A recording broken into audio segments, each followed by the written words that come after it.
Oke, bismillahirrahmanirrahim. Assalamualaikum warahmatullahi wabarakatuh. Waalaikumsalam warahmatullahi wabarakatuh. Oke, saya baru melihat hanya baru 18. Oh, sudah ya, sudah terlihat sini hanya 18 orang, padahal sudah ramai. Baiklah, sebelumnya saya ingatkan untuk melakukan absensi di e-learning. Okay. Minggu lalu tema kita adalah berkaitan dengan listening skill, ya, benar nggak? Benar, Ibu. Oke. Sebelum kita masuk ke tema yang berikutnya hari ini tentang komunikasi dalam Islam, ya, kita review sedikit tentang listening skill yang sudah kita pelajari minggu lalu. Mungkin saya akan minta salah seorang dari kalian untuk mereview.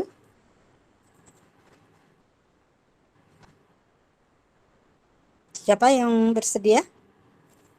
Bu Fikir nggak perlu ditunjuk, ya.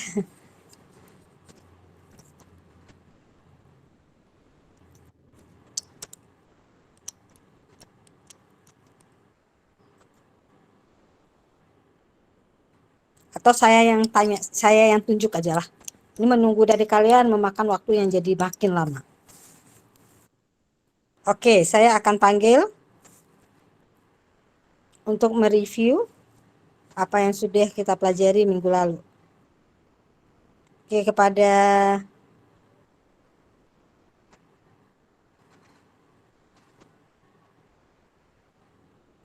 Intan Hanifah. Silakan, Intan. Ini ada Vera. Vera? Intan? Iya, Ibu. Iya, Ibu. Silakan review. Siapa Ibu, Intan apa Vera? Mana? Nggak apa-apa, Intan dulu untuk kamu lanjut. Saya dulu, Bu. Ya.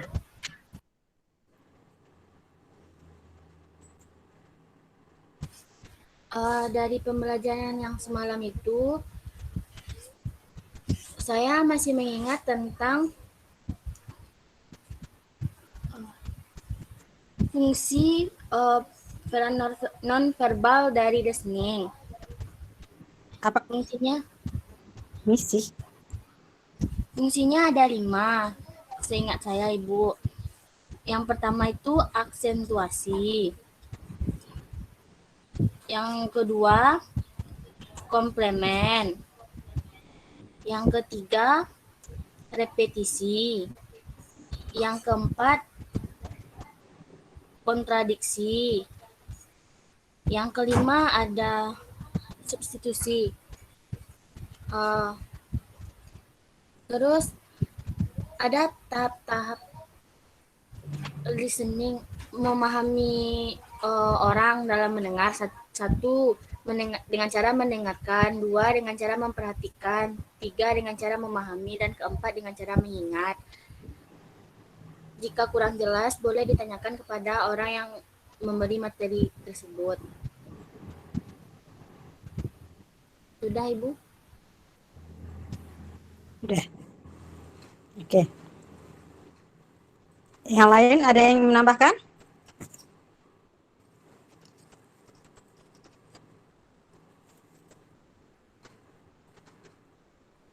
Oke, Vera.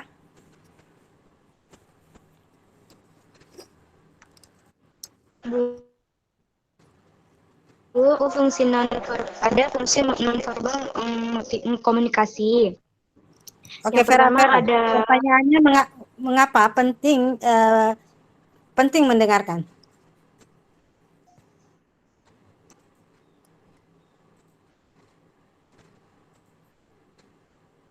Menurut Vera, Ibu, mengapa mendengarkan itu penting? Karena dengan mendengarkan kita akan mengetahui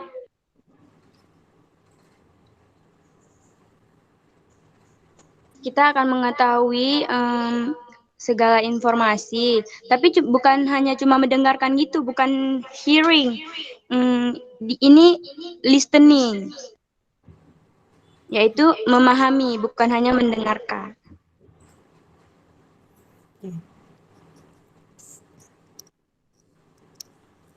Lola, ada yang mau tambah?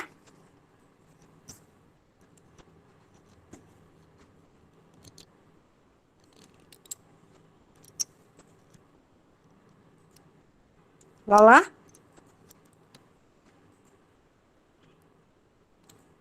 Altira?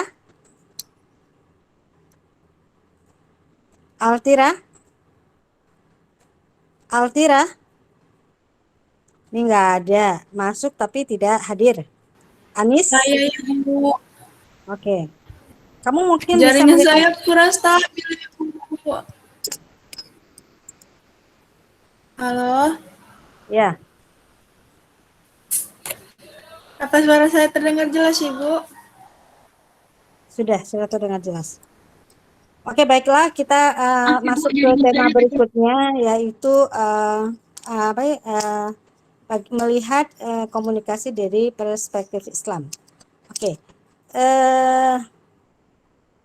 dalam Islam sendiri ya, dari konsep Islam sendiri, bagaimana kita berkomunikasi, bagaimana kita berinteraksi, itu sudah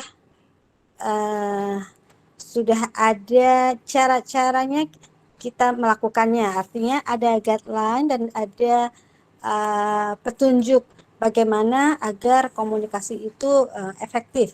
Efektif maksudnya adalah bukan hanya sekedar informasi itu sampai kepada si pendengar, tapi bagaimana agar apa yang kita sampaikan itu berkesan bagi orang yang menerima informasi itu. Yang dimaksud berkesan adalah dia akan ingat informasi itu dalam jangka waktu yang lama, dan informasi itu menjadi suatu hal yang membuat dia tersentuh ya untuk melakukan perubahan. Karena informasi itu adalah bagaimana kita menyampaikan suatu pesan sehingga pesan itu bisa berdampak kepada si pendengar, dan diharapkan dengan informasi yang dia dengar itu bisa membuat perubahan-perubahan perilaku baik dalam bentuk aksi yang dilakukan ataupun dalam bentuk bagaimana dia memproses informasi yang diterimanya. Nah itu ya, jadi membawa satu perubahan dari apa yang dia dengar kepada suatu perubahan yang lebih baik lagi ya. Nah, ada beberapa bacaan ya di dalam komunikasi Islam itu sendiri, dan dalam Al-Quran juga menyebutkan ada beberapa hal yang harus diperhatikan ketika kita berkomunikasi ya. Menyampaikan salah satunya adalah menyampaikan informasi itu dengan cara yang lembut, qaulan layyina ya. Qaulan, ucapan yang lembut ya. Jadi kalau kita berbicara, sampaikanlah pesan itu dengan cara yang lembut. Supaya apa? Supaya dengan cara yang lembut ya, itu pesan yang orang yang menerima pesan itu dapat menerimanya dengan apa ya, dengan senang. Artinya ketika lembut lembut itu artinya gini, bukan suara kecil ya, bukan suara halus, tapi dengan nada suara yang menyenangkan ya, lembut ya, bahasanya lembut, nggak kasar kata-katanya, ucapannya tidak membuat orang yang mendengar informasi itu menjadi marah, kesel, ataupun sedih, ataupun kecewa. Nah, dia lembut. Qaulan layyina. Ada qaulan dengan tepat ya. Qaul maysura. Sampaikanlah dengan bahasa yang tepat. Tepat dalam arti ketika kita menyampaikan sesuatu itu, kita harus juga memperhatikan bagaimana kondisi si penerima pesan. Dalam arti gini, ketika kita berbicara dengan anak usia 3 tahun misalnya, kita dianjurkan untuk menggunakan bahasa yang mudah difahami oleh anak usia tersebut.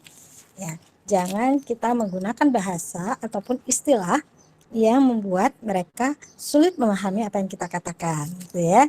Nah, jadi ada beberapa hal dalam Islam yang terkait dengan masalah komunikasi ini. Dan juga kalau kita lihat beberapa contoh-contoh ya yang diberikan oleh Rasulullah, ada beberapa hal yang membuat ketika kita mengkomunikasikan sesuatu, komunikasi itu akan cepat diterima. Ya, jadi milih situasi juga ya. Kalau kita berbicara sesuatu ya, mau menyampaikan sesuatu, kita disuruh lihat secara disuruh lihat itu lihat itu dengan cara bisa mengamati ya.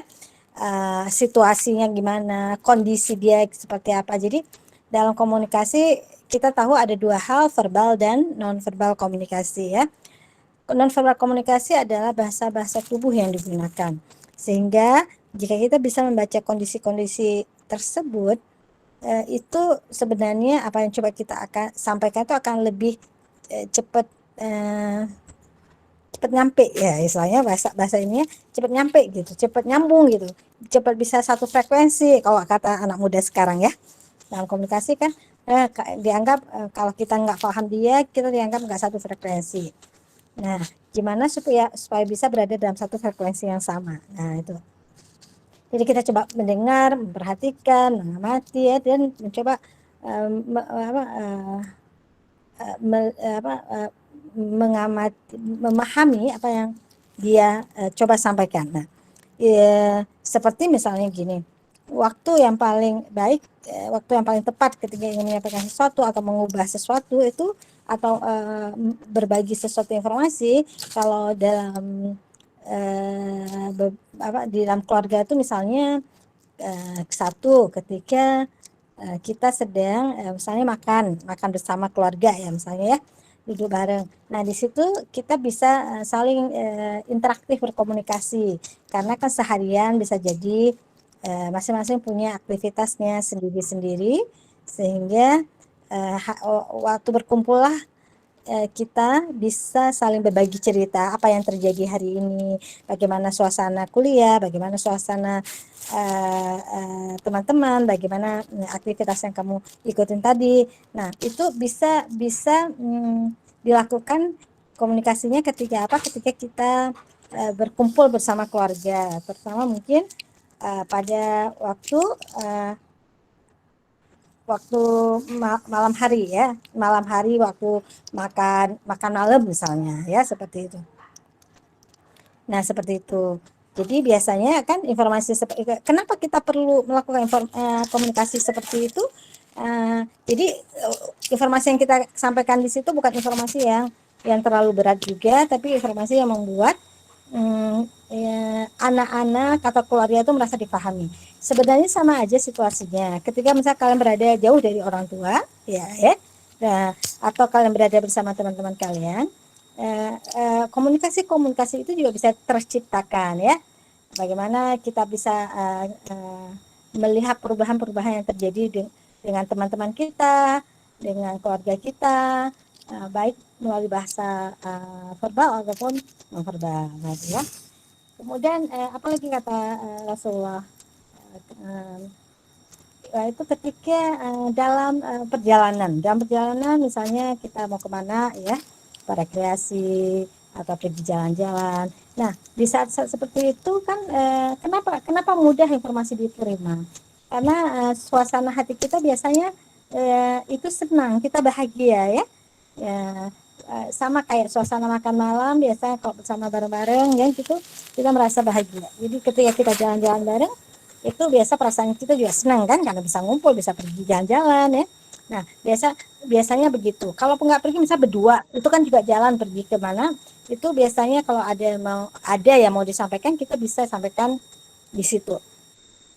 Nah, itu ya, ketika berjalan kita pergi rekreasi ya, pergi bersama. Kemudian ketika makan malam, nggak mesti makan malam lah, ketika bersama berada di satu tempat sambil makan bisa begitu cerita. Terus ketika sakit, ketika sakit ini biasanya kan kita tak berdaya ya, tak berdaya, kita dalam keadaan kondisi lemah ya, fisik kita baik fisik maupun mental kita kondisi lemah. Nah pada kondisi seperti itu biasanya akan mudah sekali informasi-informasi itu masuk ke kita. Nah disitulah biasanya kita bisa memberikan perhatian dengan pertanyaan-pertanyaan kita, dengan kata-kata kita, yang membuat si pesakit itu akan merasa lebih baik. Dia merasa diperhatiin, merasa difahami, seperti itu. Nah, biasanya kalau kita minta dia lakukan apapun, biasa dia akan lakukan. Dia mau mengikuti saran kita. Ayo kamu setelah ini nggak boleh nggak makan lagi, misalnya ya. Terus setelah ini kamu harus lebih giat lagi belajar. Jadi biasanya kondisi dalam keadaan lemah seperti ini orang akan mudah terikut ya istilahnya, mudah terbujuk hatinya. Nah itu ya. Jadi ada dalam Islam itu ada banyak kisah-kisah juga, ada banyak cara-cara. Kalau Rasulullah selalu, kalau kita lihat dalam beberapa kisah, ketika dia ingin menyampaikan sesuatu, ini menyampaikan itu mengkomunikasikan. Tadi kita sepakat bahwa komunikasi itu bukan hanya sekedar komunikasi bahasa verbal, tapi komunikasi itu adalah melalui non-verbal. Jadi memodel, memberikan contoh itu juga adalah komunikasi. Ya, memberikan memperlihatkan apa yang kita lakukan, kemudian dilihat oleh yang lain, dan itu diikuti, itu juga satu komunikasi ya, komunikasi nonverbal. Jadi ada satu kisah di mana seorang anak bertanya kepada Rasulullah tentang cara berwudu, nggak salah Ibu, kalau saya nggak salah ya.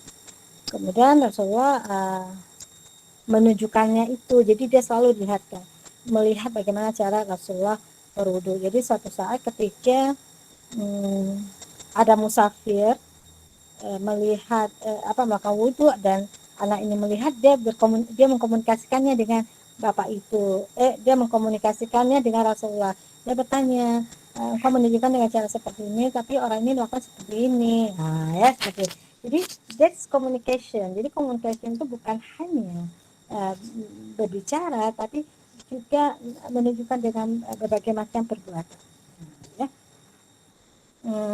Sering ya kita mendengar bahwa perbuatan itu lebih powerful daripada ucapan kata-kata. Nah kemudian ada beberapa lagi yang dikatakan dalam Al-Quran tentang bagaimana berkomunikasikan itu. Nah saya ingin nanti kalian setelah kelas ini itu masing-masing kalian mencari ya, bagaimana komunikasi secara Islam itu seperti apa. Ada nanti itu ada ayat-ayat Al-Quran ya, kaulan maisura, kaulan layyina, kaulan syadidan ya, itu banyak. Nanti kalian akan lihat apa yang dimaksud dengan itu, apa yang dibicarakan, seperti apa efektivitas lah ya, bagaimana dampak komunikasi ketika dilakukan dengan cara yang tepat ya. Nah selain itu, kalian tuh nanti tugasnya, tugas mandirinya adalah membuat kayak satu tulisan yang berkaitan dengan komunikasi secara Islam ya, atau komunikasi dalam perspektif Islam itu seperti apa itu komunikasi, bagaimana Islam mendefinisikannya, apa saja hal-hal yang sudah ada ya, termaktub dalam Al-Quran itu apa aja, dan kenapa seperti itu. Nanti coba kalian lihat dengan kalian korelasikan dengan kondisi kalian atau kondisi yang kehidupan yang kalian alami, benar nggak seperti itu ya. Jadi pokoknya kalian menulis apapun yang kalian ingin tahu tentang komunikasi Islam itu, dan kalian tuangkan dalam tulisan itu ya. Nah terus kalian cari jurnal yang berkaitan dengan apa yang kalian ingin tahu itu. Jadi terkait jurnal itu dengan yang kalian tulis, supaya nggak lari ya, jangan ngomongnya tentang temanya sama komunikasi Islam, tapi kalian bisa lihat kenapa komunikasi dalam Islam itu apakah lebih efektif atau seperti apa, atau sama aja sih sebenarnya. Namun kan ada banyak contoh sebenarnya yang diberikan, jadi kalian bisa lihat juga kisah-kisah atau cerita para sahabat. Kenapa ya? Pada zaman para sahabat, coba kamu pikirkan, mereka itu begitu begitu taat, begitu patuh, begitu ikut semua apa yang dikatakan oleh para sahabat dan Rasulullah SAW. Ya, mengapa mereka begitu hatinya terikat sekali dengan Islam, ya, terikat kali apapun untuk misalnya disuruh ikut berperang dalam perang Badar, mereka betul-betul sungguh-sungguh dan tulus serta ikhlas, ya. Seperti kisah Bilal, ya, dia diperlakukan yang tidak baik sampai dia diletakkan batu di atas tubuhnya karena dia tidak berhenti mengucapkan ahad-ahad, ya gitu ya. Tapi kekukuhan hatinya untuk terus bersikap seperti itu menunjukkan satu komunikasi bahwa begitu cintanya dia dengan Rasulullah, sehingga dia sangat yakin dengan agama yang dibawa oleh Rasulullah, ya, sehingga dia tidak bergeser sedikit pun ketauhidan dia terhadap apa yang dia sudah anut, ya, walaupun dia disiksa, tapi tetap dia istiqomah. Nah itu. Jadi saya ingin kalau mencari itu dengan mencari kisah-kisah juga, ya, kisah-kisah nanti yang berkaitan dengan komunikasi dalam Islam. Jadi itu bagus sekali sebenarnya kalau kita lihat dalam Islam sendiri hal ini udah konsep dan teorinya itu udah banyak sekali, udah lama, ya. Jadi kalian bisa lihat dari perspektif yang berbeda sehingga kalian bisa lihat oh seperti ini ternyata, ya. Mungkin itu yang perlu saya minta kalian lakukan. Jadi kalian belajar mencari dan lihat. Nggak apa-apa, nulisnya nggak usah banyak-banyak, ya. Mungkin jangan lebih dari 5 halaman, ya. Mungkin atau ya jangan lebih dari 5 lah, ya. Terus kalian coba pahami seperti apa. Maksimal kali mungkin 10, ya, maksimal kali. Ini di bawah 10 deh, batasin aja. Jangan terlalu banyak, ya. Minimal 5. Minimal 5, maksimal 10. Oke, ya. Jadi ada pertanyaan? Coba kalian pikirkan juga, kalian bisa mulai dari hal-hal yang sederhana yang kita lihat di persekitaran kita. Banyak sekali isu-isu yang berkaitan dengan komunikasi yang terjadi yang membuat masalah komunikasi ini menjadi masalah yang sangat krusial, sangat penting. Kalau kalian pelajari dalam Al-Quran itu ada beberapa surah yang memang terkait dengan masalah komunikasi. Misalnya kan ketika terjadi konflik antara pasangan suami istri, ya, apa yang harus dilakukan, apa solusi dan yang perlu dilakukan antara suami istri, kan itu kan artinya ketika ada konflik berarti kan ada yang harus diperbaiki dari diri keduanya. Apakah cara komunikasi mereka, cara mereka menghargai pasangannya, cara dia memperlakukan pasangannya, kan ada sesuatu yang perlu diperbaiki sehingga hubungan mereka menjadi. Nah, banyak kasus yang terjadi karena masalah komunikasi juga, masalah yang sederhana juga memicu pertengkaran, kemudian memicu perceraian dalam rumah tangga. Kan banyak sekali banyak sekali isu-isu yang muncul seperti ini. Nah, mungkin kalian bisa mulai dari itu tentang satu isu, tapi kalian nanti melihat dari konsep Islamnya gimana, dari pembahasan komunikasi Islamnya seperti apa. Jadi ada tuh dalam ayat Al-Quran yang mengatakan kalau ini begini-begini atau ada, ya, bisa difahami? Bisa Ibu, izin bertanya Ibu, terkait penulisannya itu seperti apa ya Bu? Dia kayak kita nulis dalam Word biasa aja gitu? Iya, Harus iya. Gimana Iza? Daftar pusakanya tetap harus dilampirkan ya Bu? Oh iya, iya. daftar pustaka harus ada kan, ada jurnal-jurnalnya ya. Jadi jurnalnya bisa 1, 2, terserah kalian, tapi tema maksudnya jurnal itu mendukung tema yang kalian cari ambil, misalnya tema yang kalian ingin bahas di komunikasi Islam itu apa. Jadi jangan jurnalnya tentang A, habis itu satu lagi tentang B, tapi jurnalnya yang saling terkait lah. Jadi ketika kalian baca jurnal itu kan bisa buat satu kesimpulan dari apa yang kalian baca. Paham maksud Ibu ya? Gini deh, kayak kita buat sesuatu misalnya gini. Ibu minta kalian cari tentang, coba baca ini ya, ini tugasnya tentang konsep psikologi konsep psikologi komunikasi dalam Islam. Nah, tentu kan kalian harus punya beberapa referensi. Nggak bisa satu kan?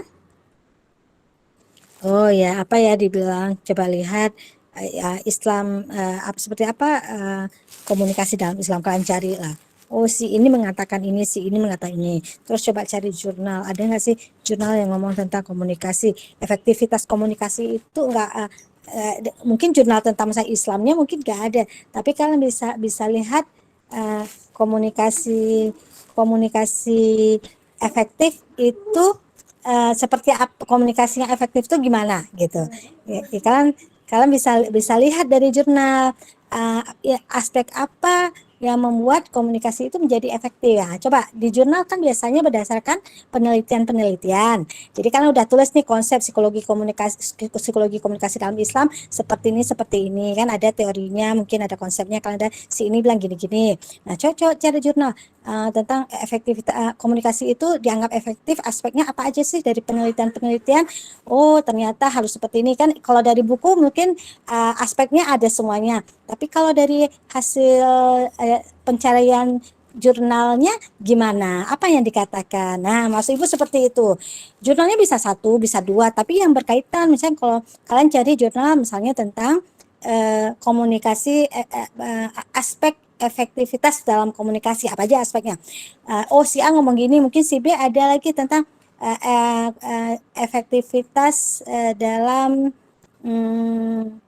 apa ya, komunikasi dalam keluarga misalnya ya.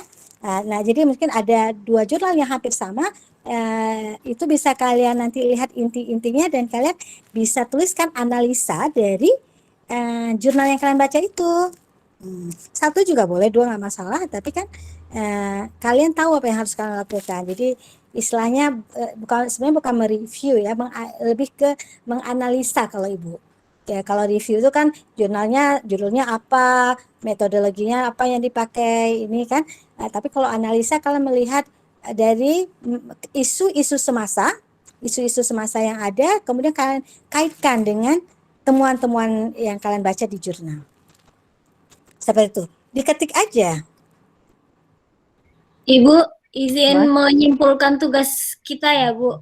Berarti tugasnya itu kita cari tentang perspektif komunikasi dari Islam. Jadi kan benar, jadi kan buat konsep apa sih yang dimaksud dengan bagaimana, bukan apa yang maksud, bagaimana Islam, bagaimana komunikasi dari perspektif Islam. Nah, kalian cari apa definisinya, ini apa ya. Terus bisa? Kemudian menambahkan kisah-kisah tentang Islam. Menambahkan kisah-kisah yang berkaitan dengan komunikasi. Kemudian ditambah juga dengan isu-isu masa terkini, Bu. Iya, jadi kan kamu cari isu-isu. Isu-isu tahu kan? Isu-isu itu kayak masalah ya? Iya, Bu. Ya, jadi isu-isu ini apa ya, tentang apa ya, isu yang muncul tentang komunikasi, cari aja apa ya masalah yang banyak terkait komunikasi. Isu-isu itu kalian cari, dari isu-isu itu kalian coba lihat jurnal dan analisa, coba kalian kaitkan. Atau fenomena lah, isu-isu itu kayak fenomena tahu? Tahu, Ibu. Ya, isu-isu itu sama sinonim dah, isu-isu, fenomena, permasalahan. Coba kalian mencoba melihat fenomena-fenomena itu, terus lihat jurnal sehingga kalian bisa mengaitkan, oh fenomena kayak gini, jurnal ini bilang kayak gini, gitu. Yang sederhana aja. Kita latihan untuk menganalisa. Jadi kita punya goals belajar komunikasi ini bukan hanya tahu teori aja, tapi kita bisa mengaplikasikannya, kita melihat di persekitaran kita.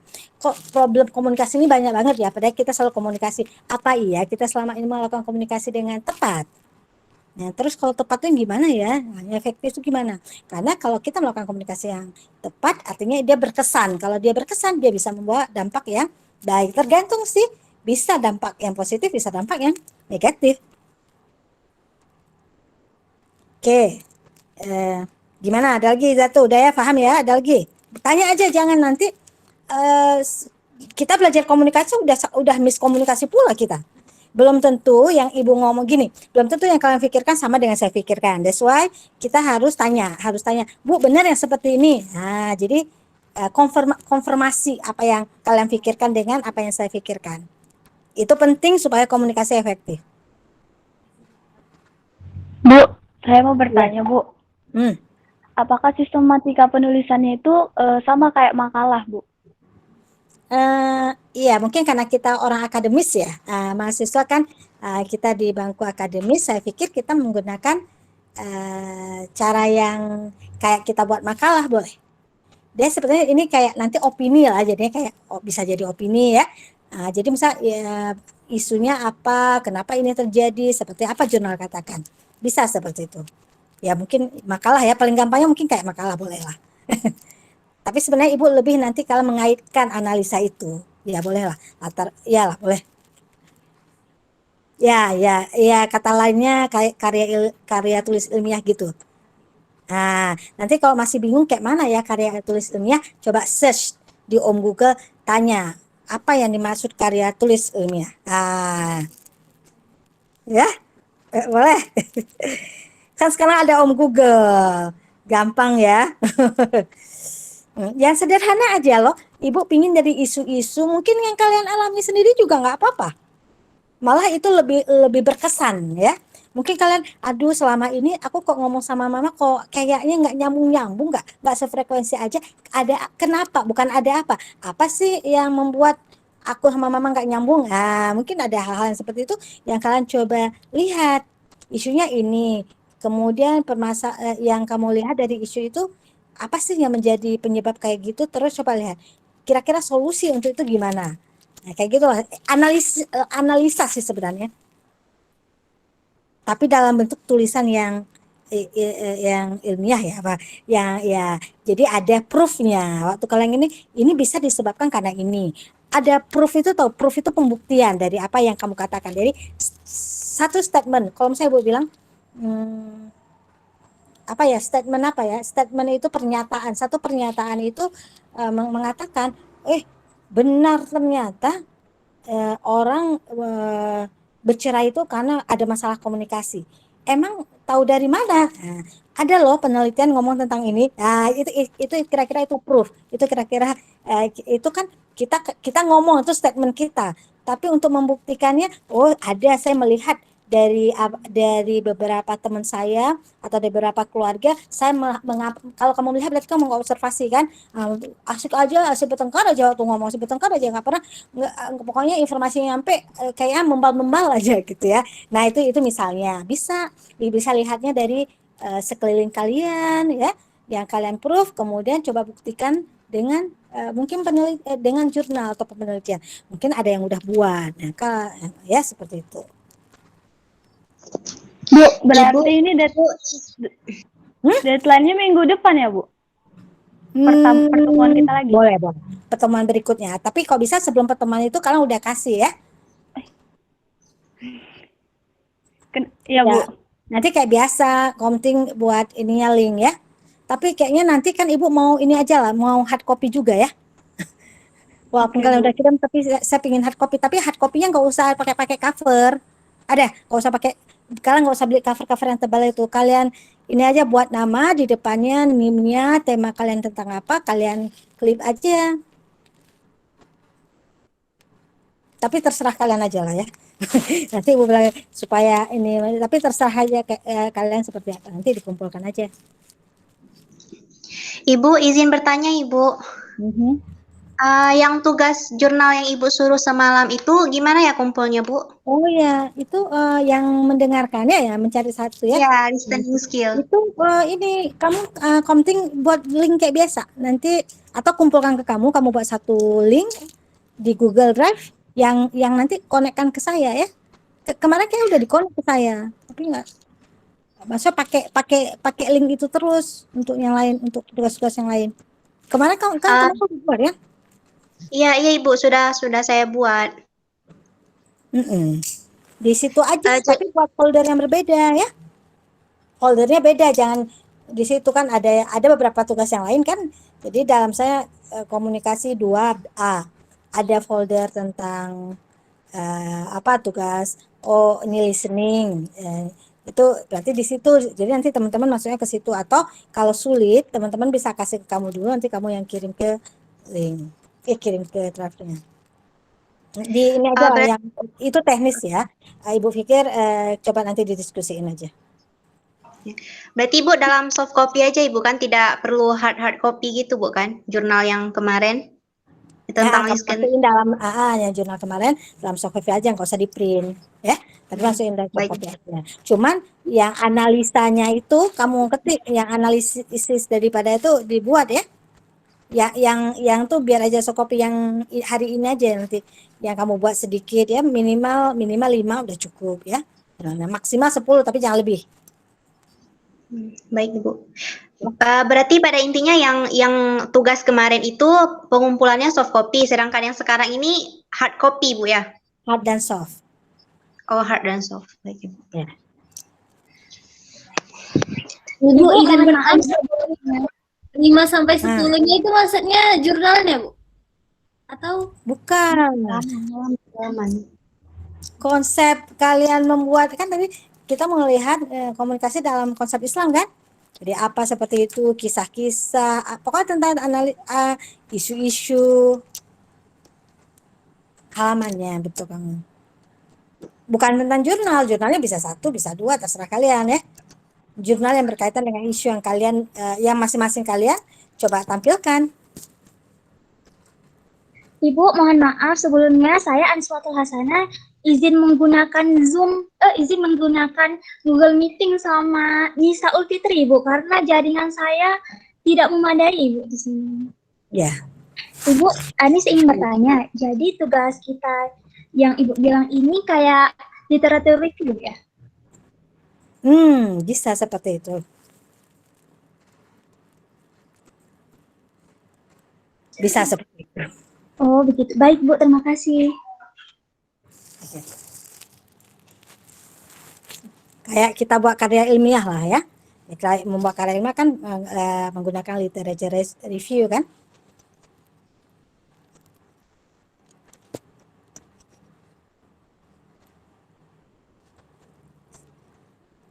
Oke, udah ada lagi pertanyaan?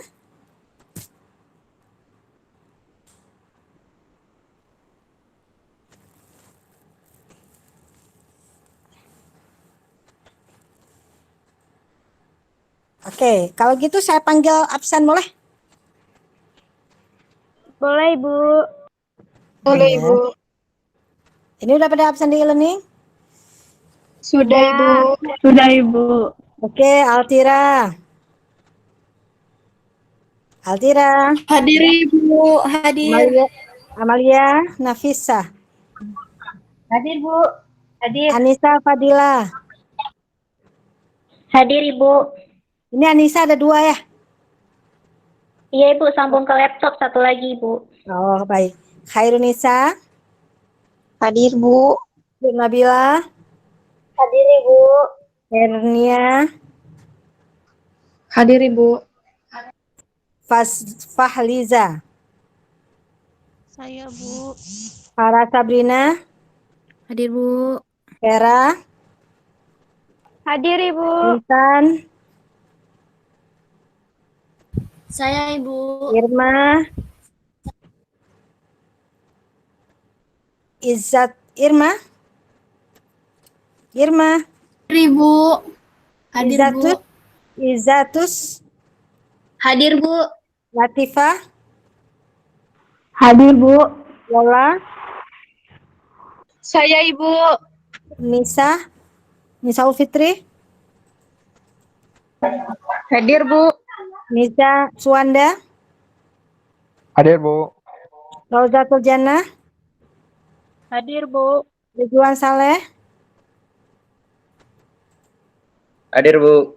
Dina Asna, Hadir, Ibu. Zahera, Hadir, Ibu. Rizka, Hadir, Ibu. Sri Wahyuni, Hadir, Ibu. Ulfana, Hadir, Bu. Zulhilmi. Hadir, Bu. Oke ya. Oke, kalau begitu ini nanti Ibu, jangan mohon lupa. maaf, Bu. Anis terpanggil, Bu. Hah? Nggak ada. Siapa Anis namanya? Anis Solasana, Bu. Anissa Fadila. Oh, Anis. Nah, bukan Anis jaringan apa? Oh ya, Menggunakan- karena kamu nggak masuk dalam jaringan. Oke. Anis Fadila. Ya udah, oke. Nanti Komting tolong ini nama-nama yang ada di sini kamu rekap kayak biasa ya, Komting. Ya, baik, Ibu. Oke, ada pertanyaan lagi sebelum kita tutup kelas kita hari ini? Jangan lupa. Ada lagi? Kalau nggak ada, nanti tiba-tiba ada yang mau nanya, kalian bisa chat di grup WA kita ya. Itu aja, terima kasih. Saya minta Baik, Ibu. izin duluan. Assalamualaikum warahmatullahi wabarakatuh. Waalaikumsalam warahmatullahi wabarakatuh. Waalaikumsalam warahmatullahi wabarakatuh. Ini udah di screenshot kan? Sudah, Ibu. Sudah ya? Oke. Izin